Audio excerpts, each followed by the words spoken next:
Welcome to High Gluttony. I'm Gretchen. And I'm Becca.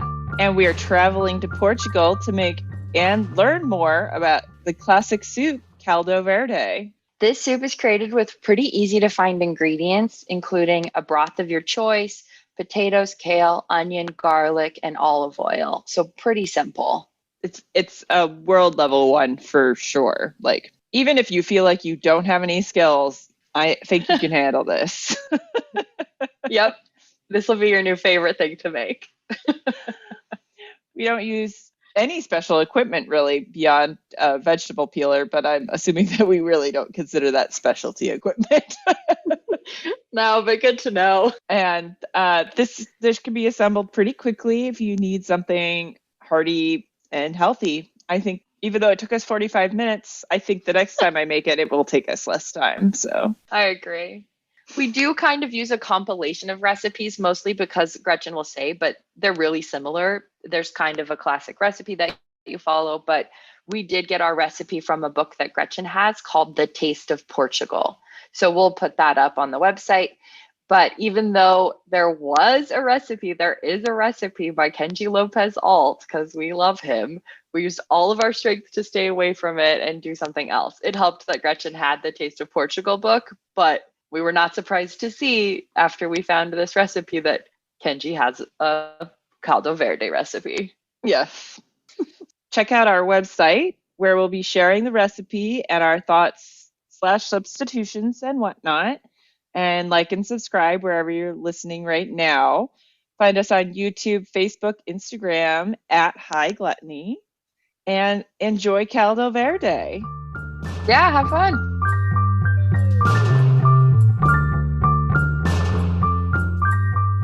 Welcome to section 1, everybody. Settle in, sit back, grab your consumption tool of choice if you're just listening or if you're cooking also, but follow along with us as we start to cook. So we kick off this section with sharing what we're both enjoying drink-wise and cannabis-wise. I kept saying caryophyllene as the terpene I'm trying to avoid, but it's really myrcene, and I'm not sure why I kept saying caryophyllene. My new trick is myrcene, not mycene. So I'm trying to learn how to remember. I like it.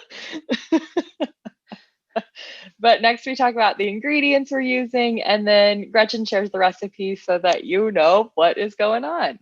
Then we chat about the special type of cabbage that's used traditionally for this soup and what our additional options are for what you can do, because we don't have that special cabbage here in the US. So if you're lucky enough to be somebody from Portugal and can get the proper cabbage, good for you. But we do talk a bit about greens, so we hope you enjoy all of that fun, green, leafy talk. Fun, green, leafy talk.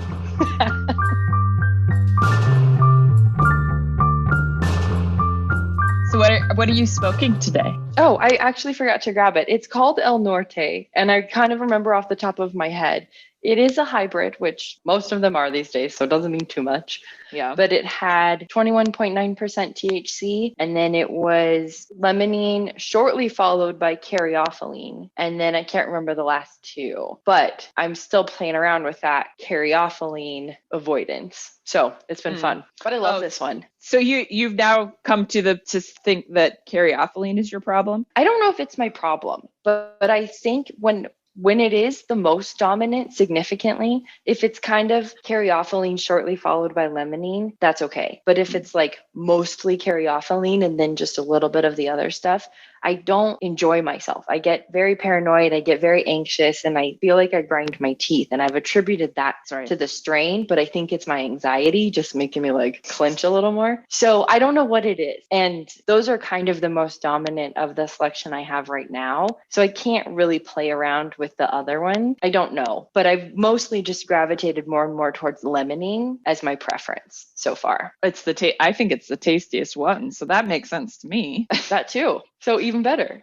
What about you? What are you You know what? smoking? I was gonna say I was gonna smoke a vaporizer, but I've decided now that I want to smoke some flower. I am gonna smoke this Pacific Dream. So this has a THC level of 18.8%, and CBD is worn off a bit here. So no, I have no idea. Cannot compute. Cannot compute. But it's all natural cannabis. Well, I hope so. Next time I'll have to not switch horses in the middle of the game. That's not how that saying goes. No, I think don't switch horses in the middle of the game. That's the that's the classic whodunit. The classic whodunit. You mean the classic colloquialism or whatever it is? I was just going with it. I'm gonna Google Pacific Dream real quick and see if I can. Okay. Good, because I've already gone through my first glass of Vino Verde, so that's good timing. Oh, this is an interesting website. So this is a properhigh.com. I'm assuming this is just either a tracking site or something like that. Okay. The proper report. So they're saying the aromatics are sweet and floral, and the flavor is sweet with berries. Smells like pot to me, so we're doing great. Effects felt as euphoric, energized, relief, relaxed, and focused. Oh, that will be good for this. Yes, this might be the perfect combo for a recording. It says it's very potent. I was stressed. Somebody's review was, I stressed out by the amount of work I need to get done, but this left me feeling relaxed and capable. Dear God, there's a pot that can do that. Right? Light it up. Does it have terpene? It just says myrcene and no percentage, but we'll see. Okay. Chin chin. Are you allowed to say chin chin for pot? I feel like you should be able to. We say cheers. I'm smoking out of the metronome today. Nice. And what are you drinking? I have my Vino Verde is Orlana Vino Verde. Nice. Chic bottle, I feel like. My favorite part, 9% alcohol. Incredible. I love it. I love European wine.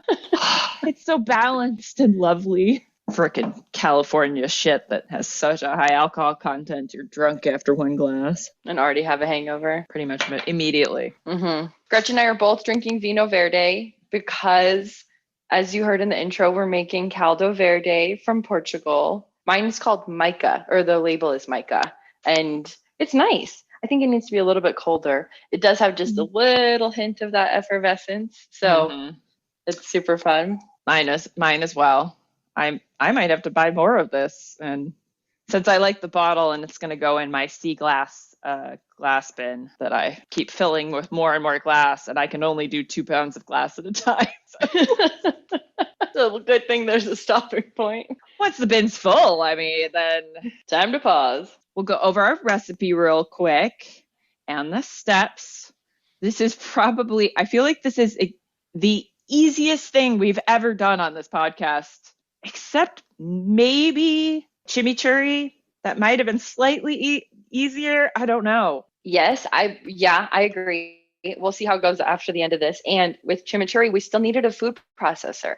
And that's not hard. That does make it easy. But in terms of cleanup and utilization of tools and equipment and stuff, I never want to use the food processor. So this is easier in that way too, for me, mentally. The cleanup on this is going to be excellent because most of my prep dishes I can just throw in the dishwasher.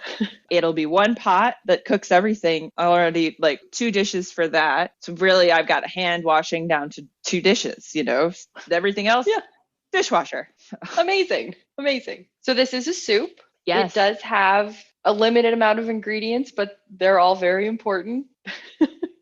We'll start off with olive oil, and we're using 3 to 4 tablespoons. We are using 4 potatoes. I wanted Yukon Gold, but the ones at the market I was at weren't in great shape, so I ended up with russet. What kind are you using? Darn. I was thinking, stick to the point, Gretchen, because I was about to go down a rabbit hole that no one needed.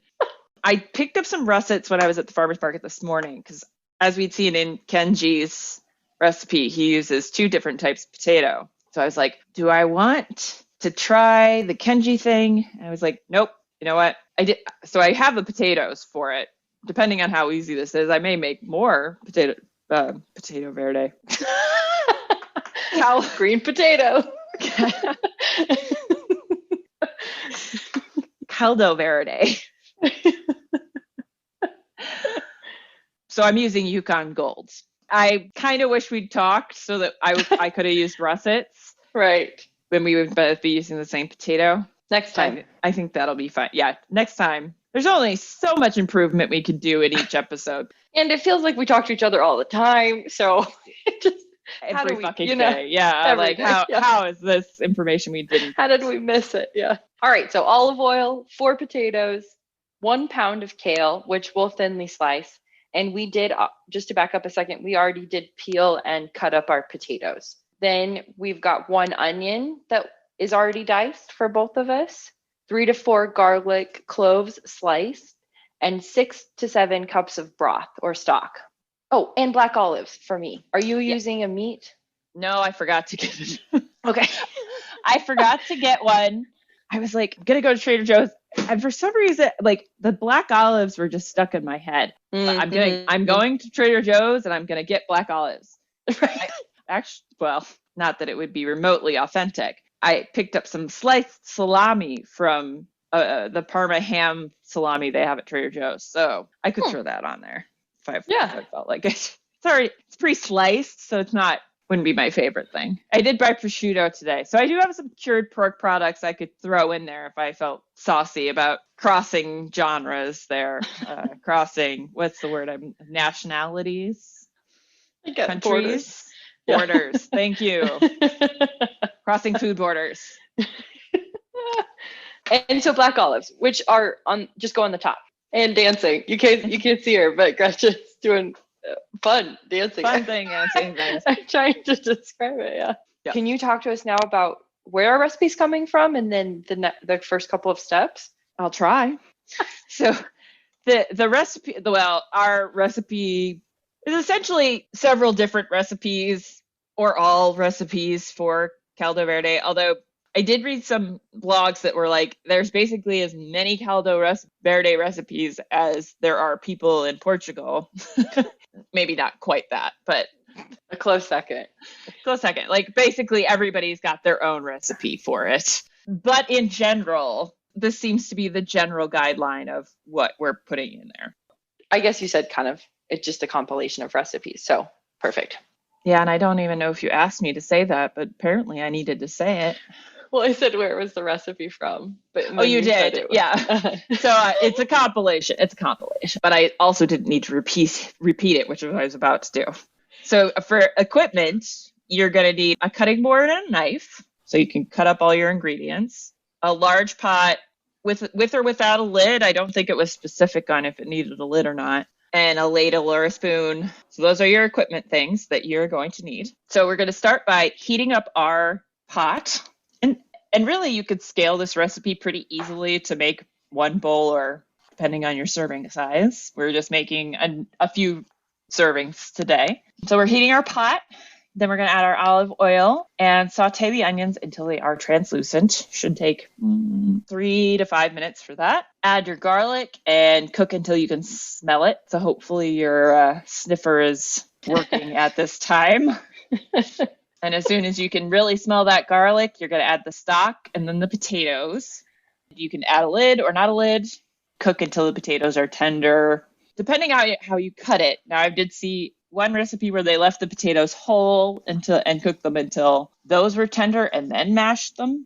Pretty much every other recipe, though, was cutting up the potatoes, which makes the most sense because that's going to cook a lot faster than if you're trying to cook the whole potato. Once the potatoes are cooked, you can pull them out of the liquid and smash them up if you want to be like real exact about moisture? Getting them fully smashed up. This pot is making me feel good, but apparently it is making talking a little bit of a challenge. If you would like to make sure your potatoes are very smooth, you can remove them from the liquid, smash them up, and then put them back. Being that I am not about making any more dishes, I will be smashing mine in the pot. I don't care if there's like chunks of potato. That's all right with me. I don't know what would happen if you use an immersion blender, because pretty much it seemed like most of the recipes we're saying just smash the potato. And I think part of that is it's a rustic soup. So that chunkiness is okay. Yeah. It's not supposed to be refined. Right. Well, you can obviously make it super fancy. Sure. But I'm sure people do. I'm sure people do. But is that what I'm doing right now? No. Yeah, we said easiest, and we were going to make this the easiest high gluttony recipe so far. Smash your potatoes. Then you're going to add your thinly sliced kale and cook until that's tender. It should take anywhere from 5 to 10 minutes. And then it's good. You can eat it. Add your sausage if you've got it, or black olives. Apparently we're going with black olives today. Unless I decide to make this into a whole international thing with a bit of Italian influence there. So We'll see how I feel once we get there.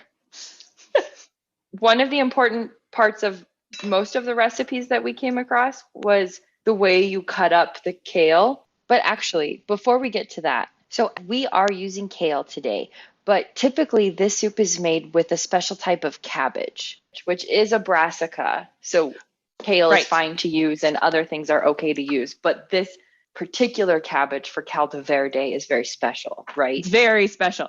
And funny enough, would you happen to know that on one of my favorite nursery sites, I had this said cabbage in my wish list? Of course you did. I was like, are you kidding me? I was like, oh no. And we went a couple months ago. I'm like, I didn't even know. I should have looked. I don't do well with brassicas here, though. The aphids, I have so many aphids and they just eat them. Not worth it. So I was very confused reading this recipe because it says kale in the ingredient list, but then they switched from kale, like after you chop it, to cabbage. And I was like, what are they talking about? And then they kept using cabbage. And I was like, what is she talking about? Well, had I read the intro to the recipe, I would have found out about this very special cabbage called Galegas, meaning that they originally came from, I want to say Galicia. Pronunciation might not be quite right there. A neighboring Spanish province. So it grows very similar to kale, where it's more of an upright, leafy plant. It doesn't have a collected head, quite like a cabbage. Actually, I think and it also said like Brussels sprout plants. So I think it forms a little like sort of side head. So in the book, it does say that curly kale is remarkably similar to it. They also suggest collard greens, but I just can't get on board with collard greens. I don't like them that much. So any of those things that I don't really love, I just put a lot of jalapeno juice in. Can't argue with that method. I would never dare. So I just realized you can, I'm kicking myself right now.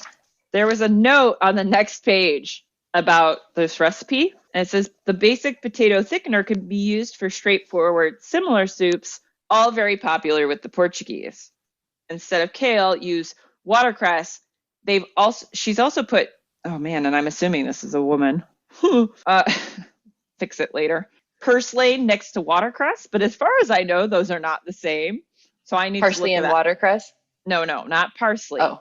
Purslane. What's that? It's a weed. You can find it pretty much anywhere. You could also do turnip top as another type of green. I mean, like they've basically just put 7 different types of suggestions. It says also very tender green beans, adjusting the cooking times for these vegetables. Chinese leaves are also good for this type of soup. So what I don't know. Chinese leaves? I'm not sure. Okay. That might be bok choy. There's a vendor and they have this really interesting Chinese broccoli, it's like got little teeny tiny heads of like broccoli and lots of greens around kind of a thicker stem. Like it almost looks like a bit of like a cross between bok choy and broccolini. So that has that sort of smooth leaf. And then they also carry a type of mustard that has a similar structure. And it's very good. They're very good for stir fries. I bet they'd be really good in this soup. That sounds fun. Chinese greens. I mean, I think you could pretty much go with any thickish leafy green. You want something that's going to cook fairly quickly, but not totally fall apart. So that's why kale is good. It's got good structure to it. Got it. we pick up section 2 when we're finishing up our prep and about to start cutting our kale. And then it's time to start cooking our ingredients, starting with the onions, garlic, broth, and potatoes. And then while we wait for our potatoes to cook down, we chat about some fun facts about Caldo Verde that we learned, which was very cool. And the pronunciation, we discussed the pronunciation of chorizo. And I guess in Portugal, it's a little bit more like chorizo. It's a more of an S sound, but pretty close to chorizo. So chorizo. I might even say it like that. I can't remember right now. And we finish our soup by adding the kale and letting that cook for a little bit. And we both just kind of let it chill because we eat it later that day. So you don't get the taste test results in this part of it. Well, you do. We tasted it. Right. Yeah. You got to taste what you're cooking. Otherwise, we're doing a terrible job. That's like a big thing of it. So we're kicking it off by making little stacks of our kale. Stacks are better, especially with this recipe where they're kind of saying it should look a little bit like long, thinner strips. Whereas if you're not stacking it, the best you're going to be able to do is kind of make like what I would call confetti, really. You mean when it's just loose? Yeah. You can't dictate the shape as well. Can you describe what kind of kale we're using today? We're using a curly, oh no, I lost some. Kale down. Bunnies. Curly kale bunnies. Down. Bunnies to the rescue. Bunnies to the cleanup. Bunnies clean up on the Island. All right, so curly kale. Curly kale, which we are now going to slice. We're going to slice that nice kale structure right down. Yeah, we are. Goodbye, structure. Is it important for these to be like long ribbons or very small, thin pieces? What are we looking for in this? I think, although the picture more looks like a rough chop on this one. So I'm going to just sort of cut pretty thin strips. And so you've got layers of the kale stacked on top of each other. And then you're coming through and just cutting thin kind of ribbons along the okay. Across the widest part. Got it. Of course, my very small leaves are impossible. Not the best for this. I'm not getting super long strands, which I think would be kind of nice, but it's just not where we're at. Okay. Man, a pound of kale is a lot of fucking chopped up kale, let me tell you. It is a lot of It is a lot of kale, first of all. I was like, a pound. I actually got way more than that just because I wasn't paying attention, but I didn't even weigh mine. So I have really zero idea. A pound of kale is a lot, I presume. I got one. Well, I got a bunch. I kind of assume. I mean, a pound is not a lot, but yeah. It's just funny how you then immediately go, I don't know, I didn't weigh mine. But I got one small bunch. I got one bunch of kale, which I pretty much was like, it's not like I could get less than this if it's more than a pound. So I'm going to take the whole thing. It doesn't matter. I'm also going to put the whole thing into the soup. So that also doesn't matter. I may be over greening or under greening. We'll have to find out. My broth is a little dark, so I'm not sure if the green is going to come through. I hope it does. I've got mine all chopped. Wow, that was fast.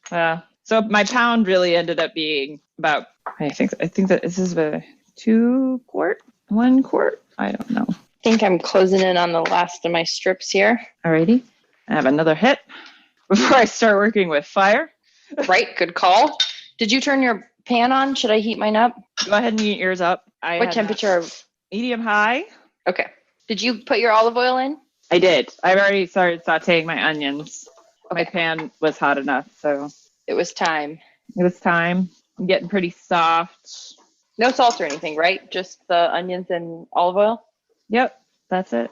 All right. My onions are completely translucent. I'm going in with my garlic. I kicked the heat down a little bit. And I may have kicked it down a little too much. Okay. About how long do you think your onions took to cook down? I could tell you pretty much exactly. Okay, then. 5 minutes. Okay. So I can smell my garlic. Then another minute and a short amount of time, couple of seconds. Okay. I'm adding my stock. And I'm adding my garlic and one tiny rogue piece of kale. No, not rogue kale. One very cooked down piece of kale. Flavor enhanced. Yeah. Actually, I'm just gonna. I soaked my potatoes in water just to make sure they didn't turn brown. Ooh, no. Okay. And I'm gonna just put the water in with them. Soaking them in water release some of the starch from the potatoes. So adding the water that you've soaked them in just means you're ensuring you've gotten as much starch as you can out of the potatoes. Got it. I would have done a little bit less stock had I factored that in. That makes but I sense. can just cook it a little bit longer. So I'm turning this up to pretty much power boil, get it going. Okay. I was going to say it's kind of like when you add pasta water that's Right. you've cooked your pasta in back to your sauce. Okay. Exactly, yeah. Okay, garlic is fragrant. Gonna add my stock. I'm gonna eat an olive. So how long do you expect it to take for these to soften? Maybe 20 minutes. Okay. Are you gonna cover your pot? No, because I'm filming it. Excellent point. And I did try to cover it, but it steamed up immediately and you couldn't see shit. So okay. So new plan. Different plan. Plus, since I put the extra water in there, I don't mind if there's some evaporation. I'm going to cover mine. So mine's really, my power boil has done its job. I'm turning the heat down now so that it can more simmer. Go power boil. Yeah. Power boil. Should we chat a little bit about Caldo Verde then? Yes. Why don't you tell me what you found out about Caldo Verde, and then if we have time, I'll tell. I can either chime in with some shit or just listen to you. Okay. Caldo Verde, meaning green broth, comes from the northern region of Portugal, Menu. Is that right, Gretchen? Menu. Yeah. Okay. I had to listen to it several times because I was like, I kept looking at the pronunciation stuff, and I don't. My brain can't. Yeah. Not for me. Yeah. Not processing that. So somebody's got to say it to me. Menu. Yes. Menu. Okay. So way up north in the northern part of Portugal. So where it has been eaten for centuries. So this is a really sort of ancient, I guess, if you will, dish. And one of the reasons for that is because it is very simple, it's very nourishing, and it's really accessible, especially if you're on a budget. And there's a lot of nutrition in the kale or collard greens or that special cabbage where the actual soup is based on. But like Gretchen said earlier, there are so many variations of this dish now. It's adapted and evolved over time. Some versions I saw include even red beans, white beans, ham hock, or meat bones, which does feel also kind of along like the American South lines of sort of a stock bean soup kind of thing. It's really common at most holidays. It's that comfort food kind of soup that is also similar to ramen, as we learn. It kind of checks that box of starch, veggie, broth, quick and easy, budget friendly, kind of a working person's meal. I think maybe we've just found a theme of how we're actually going to travel the world through comfort soups. I'm in. We'll stick with it. We'll go with that. Okay. So really common at holidays. Since it's very simple, it can be thrown into a meal and feel really special still, but it also can be elevated a lot. It has a long history in the country by artists and poets referencing it.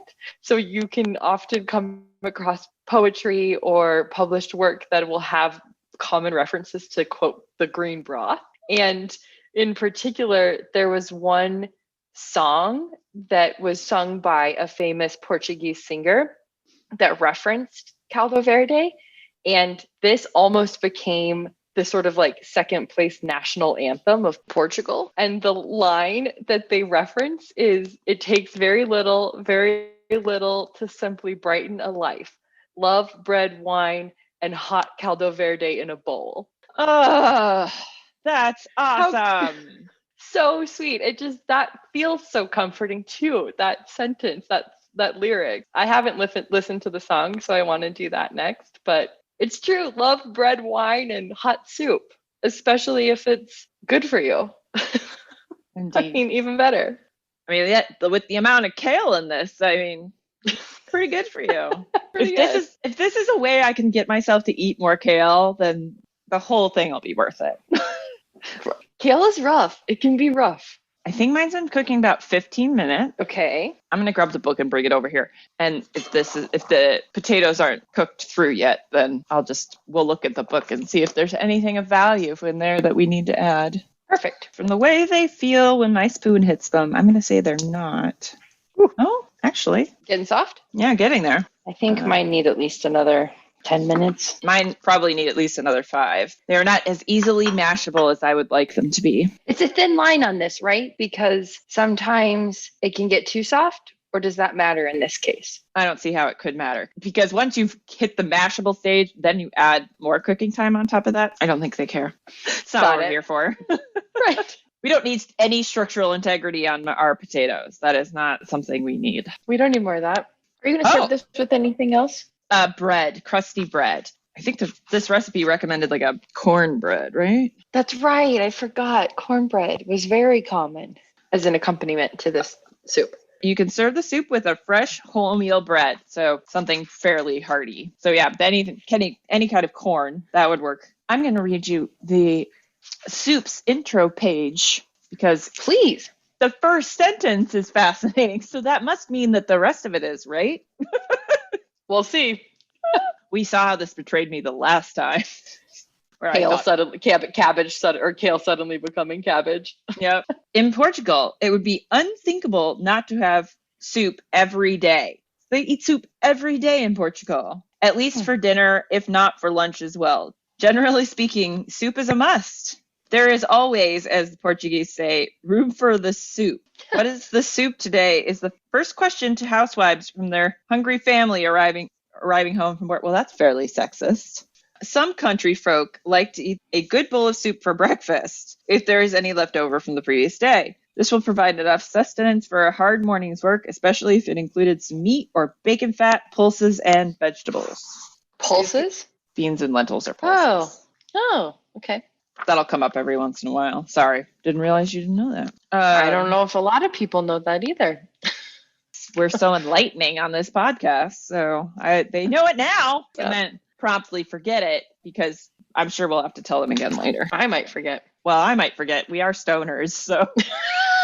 Number one problem. It is good to see that in many other countries, soups of the meal in themselves variety are also taken seriously.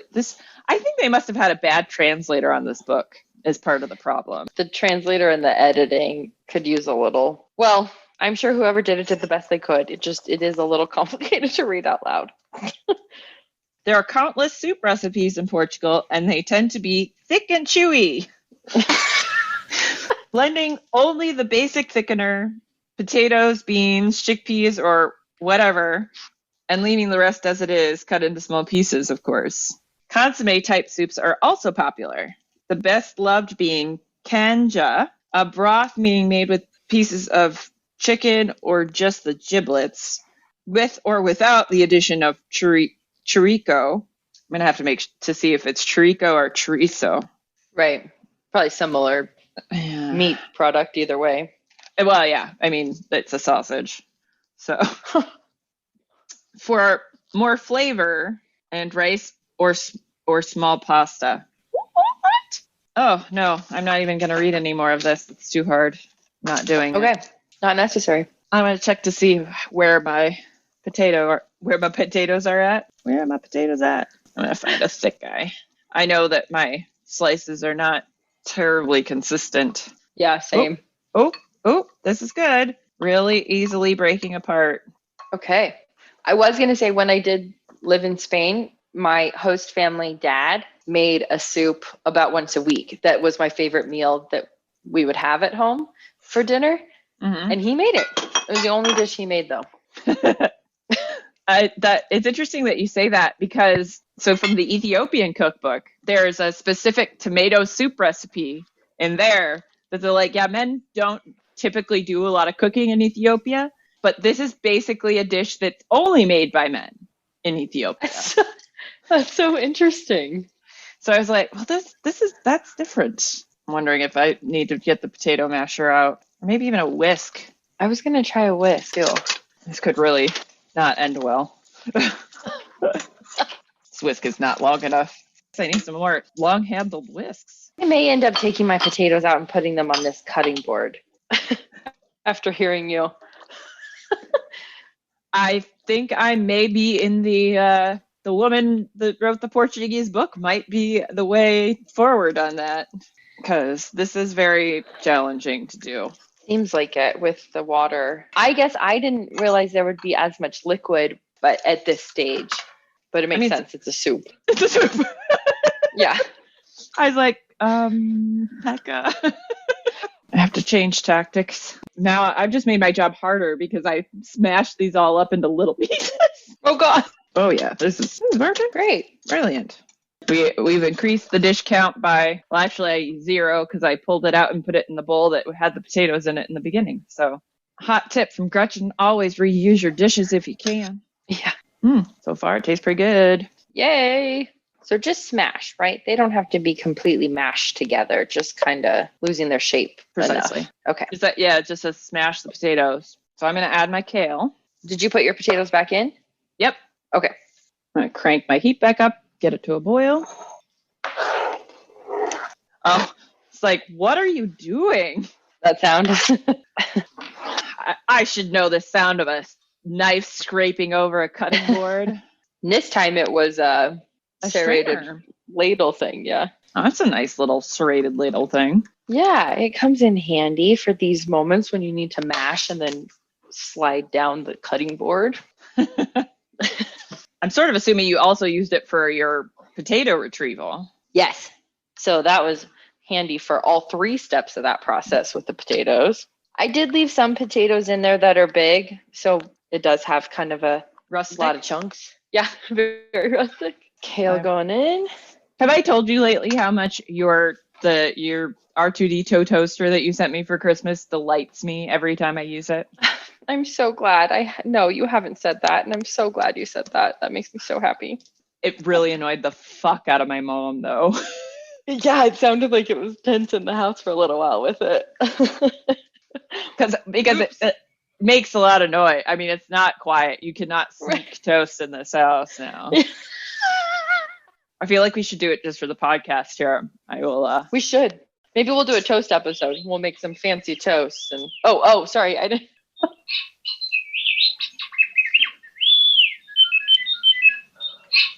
So it does this twice. Once at the beginning of the cooking and once when it's ending, which I kind of love the fact that it tells you, like, it starts before it's over. Oh, okay.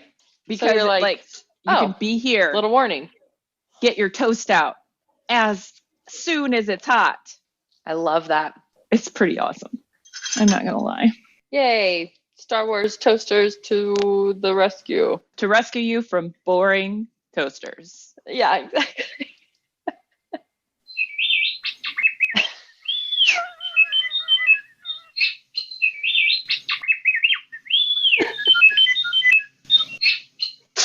Woo! That's the smallest piece of bread I've ever put in there. It really launched it. When do we call it then? I'm calling mine. Okay. I mean, I could let it cook down a little bit longer, and since it is the middle, well, I guess it's not really the middle of the afternoon anymore. A little early for dinner, so I'm going to just turn it off and let it sit here on the stove for a while. Okay. Until I'm hungry later. Nice. Because really all you need at this step is your kale to be softened? Yes, that is correct. Just waiting for the softening of the kale. Okay, we made it through the end. We finished our soup. We toasted our bread. We listened to Gretchen's toaster, which was super fun. Final thoughts. I loved this soup. I thought it was awesome. I thought it was really warming, and we talked about it being comforting. It did feel comforting, but it also just felt really light, even though it was it had all these potatoes in it. I didn't like the black olives on top. I felt like it added a kind of weird texture once they had softened into the soup, and I just thought it took away So I wouldn't do black olives on top next time. I don't know if there's something else I'd swap it with, but I think for me, the soup was great. It didn't need that extra black olive. Oh, see, and I love the olives in it. And for me, that was really unusual, which is why I think I was so hooked on it. Like, as an idea, was like, I've never seen anybody just throw some black olives on a soup before. So I was like, I have to try that. I liked it, but I also love, like, anytime I could eat olives. So, I usually just get pizza with black olives. And so this threw me, but I don't know. Maybe my olives weren't very good. that's entirely possible. I did end up trying putting the Parma salami on the soup, and it was delicious. But I also ate it several times with nothing on top. So just a really good, easy, straightforward, comes together quick soup, which is always a nice thing to have in your playbook, I guess. Yeah, definitely. A good go-to. And again, since it's pretty simple ingredients, you don't necessarily often have all of those, but they're pretty easy to get. So it can be an easy meal. Thank you to the Portuguese for this amazing soup. My life was incomplete. I mean, I it's still know, we didn't probably, know. I mean, my life is still probably incomplete, but I feel like it's a step further. I have Yeah, this in you've my got life. green broth beside you now Yes. for the rest of the journey. So thanks for joining us, Gluttoners. We hope you're enjoying your gluttony journey so far. We've been having a lot of fun. This was a good one too for us. I think, as we said, we both loved it. We both really enjoyed it. So we hope you do too. And make sure you check out the website, hightogluttony.com, for more thoughts, and as well as the resources we used for this episode, this repisode. And like and subscribe wherever you get your podcasts, and find us on the socials at High Gluttony. And email us at hightogluttony@hightogluttony.com. Yeah, email us. Please send us an email. It'd be nice to get one. Yeah, we'd love one email. Just one. Just one. Thanks for joining us, everyone. Bye. Bye.